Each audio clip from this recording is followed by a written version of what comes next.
بسم الله الرحمن الرحيم.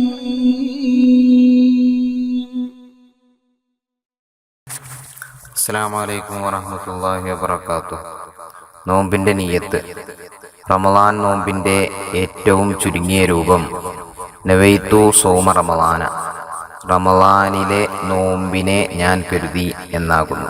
ഏറ്റവും പൂർണ്ണമായ നിയ്യത്തിന്റെ രൂപം നവൈതു സൗമഗദിൻ അൻ അദാഇ ഫർളി റമളാനി ഹാദിഹി സനത്തി ലില്ലാഹി തആല. ഈ വർഷത്തിലെ റമളാനിലെ ഫർള് നോമ്പിനെ അല്ലാഹു തആലാക്ക് വേണ്ടി അദാ ആയി നോറ്റുവീട്ടുവാൻ ഞാൻ കരുതി. നോമ്പിന്റെ നിയ്യത്തിൽ ശ്രദ്ധിക്കേണ്ട 3 കാര്യങ്ങൾ. 1. ഓരോ ദിവസത്തേക്കും ഓരോ നിയ്യത്തുകൾ വെക്കുക എന്നുള്ളതാണ്. എന്നാൽ റമളാനിലെ ആദ്യ ദിവസത്തിൽ തന്നെ മുഴുവൻ ദിവസത്തേക്കുമുള്ള നോമ്പിന്റെ നിയ്യത്തിനെ കരുതൽ സുന്നത്താകുന്നു. കാരണം ഏതെങ്കിലും ഒരു ദിവസം അവൻക്ക് നോമ്പ് നഷ്ടപ്പെട്ടാൽ, മാലിക്കി മദ്ഹബ് തഖ്ലീദ് ചെയ്താൽ അത് മാലിക്കി മദ്ഹബിലെ നോമ്പായി തീരും എന്നുള്ളത് കാരണത്താൽ മാലിക്കി മദ്ഹബ് അനുസരിച്ച് ആദ്യ ദിവസത്തിൽ എല്ലാ ദിവസത്തേക്കുമുള്ള നോമ്പിന്റെ നിയ്യത്തിനെ കരുതാവുന്നതാണ്. 2. രാത്രിയിൽ നിയ്യത്ത് വെക്കുക എന്നുള്ളതാണ്. സൂര്യൻ അസ്തമിച്ച് ഫജ്ർ ഉദിക്കുന്നതിന് മുമ്പായി. എന്നാൽ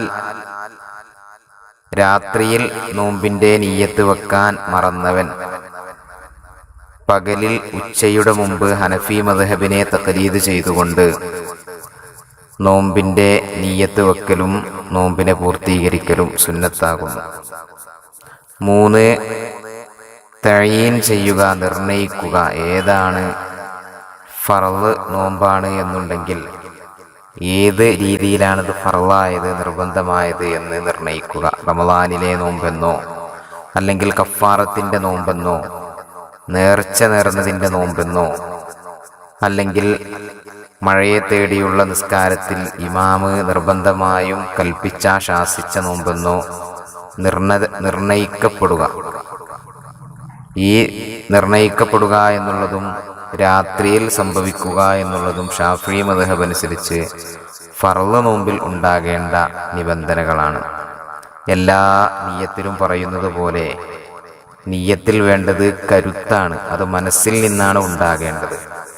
അത് പറയൽ മനസ്സിലുണ്ടാകാൻ സഹായകമാകുന്നതാണ്. പറയൽ സുന്നത്തേയുള്ളൂ, മനസ്സിലുണ്ടാകലാണ് അനിവാര്യമായിട്ടുള്ളത്, നിർബന്ധമായിട്ടുള്ളത്. വാഖിറു ദഅ്വാനാ അൽഹംദുലില്ലാഹി റബ്ബിൽ ആലമീൻ. വസ്സലാമു അലൈക്കും വറഹ്മത്തുള്ളാഹി വബറകാതുഹു.